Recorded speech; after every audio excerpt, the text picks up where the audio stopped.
All right, howdy folks, Farmer Devin here. Quick clip of the garden.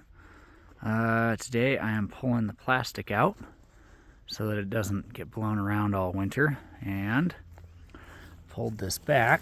Let's see if he lost himself already, but I already found a worm sitting in the soil, and I played with him a little bit so he's a little still, but that fat juicy worm is hanging out right in our garden, which for some folks is probably just like a ho-hum, but it's pretty rare for me to see that, mostly because of situations like this where our soil is pretty dry most of the time. But he was hanging out right on the edge of where the plastic ran into the wood chips, so all that moisture is hanging out in there, and I think he was really enjoying life since he got so fat and healthy. Anyway, a little bit of a commentary slash review on doing the plastic this year. I think I liked it overall. I think it was probably a good thing. I mean, you can tell that the soil still was a little dry underneath, but what water we did get there I think stayed put a little better. And I think the ticket here at this point is just to establish some sort of direct to soil irrigation technique, and I'm kind of planning on just doing some PVC in the beds with some holes drilled in it, and run the plastic over that next year. I think that's my idea anyway at this point.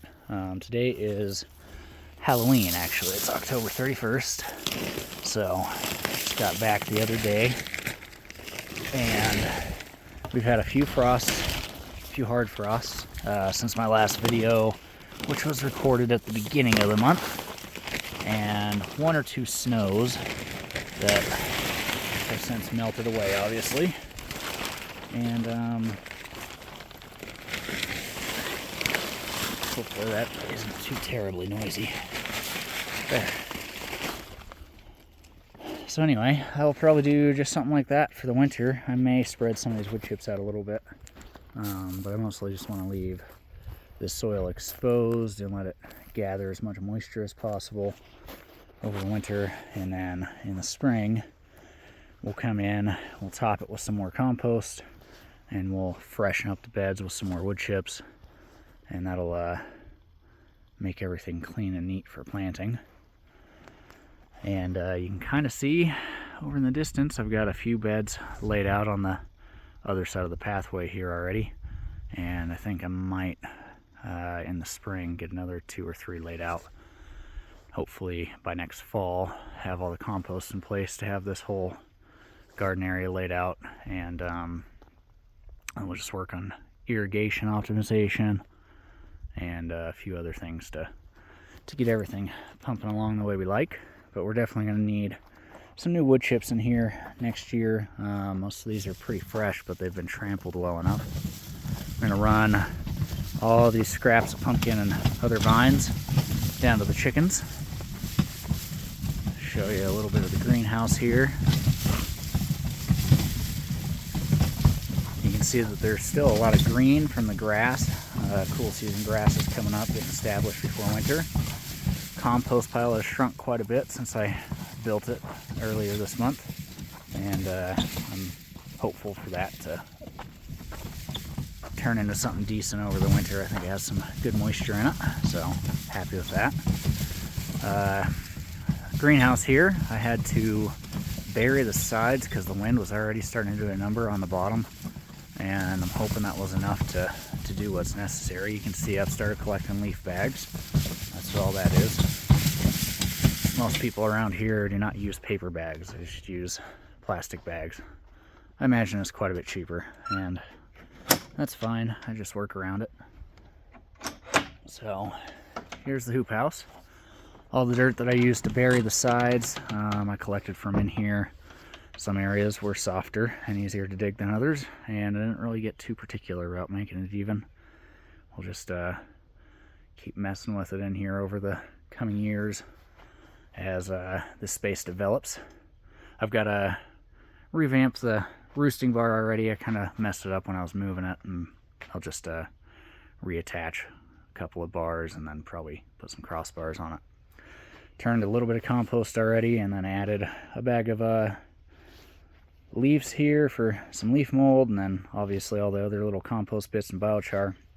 And I'm basically planning to just kind of do a pipeline method with this year. I'm not using the bins over the winter, I don't think, just because the chickens don't have access to it. So I'm going to just kind of every time that I come in here anyway, turn a little bit down, all the way down the pile, and it's going to snake its way down the southern edge and come back on the north edge. So where I'm standing is where the finished product will be sitting in the spring. But that's just pipeline stuff, not really too pressing at the moment, and it's also not super developed or interesting to look at. Just a couple piles of stuff at the moment. So, but that'll continue to develop over the winter. And I'm gonna leave this door open for now. I'll just do a quick walk around. I'll show you kind of how the greenhouse is buried. It was basically a wheelbarrow, half a wheelbarrow on each spot. So one wheelbarrow would get me about 6 to 8 feet of coverage. So it's really only a foot, 18 inches tall of dirt, but that should be enough to pin down the plastic and help stop it from moving, and just help this thing last through the worst of the storms. And that's really all we need out of it. I am still debating whether or not I want to close in some of these gaps, like this big one here. I would leave it open for the sake of airflow even when the vents are closed, but I would also close it for the sake of reducing the chance of wind ripping this thing apart. So I don't know what I'll decide to do yet, but that's kind of the state of the greenhouse. And I guess before the snow flies for real and I can't look at it anymore, let's do another look at the pasture from where the ducks were this year. And I've got a little bit of development of pasture, I'd say, in the area where the ducks were last year. As slow as it is, it's still something. It's just a little bit greener and thicker right in this spot, and there's a couple of spots like right in here you can see that are doing pretty well actually underneath the underbrush.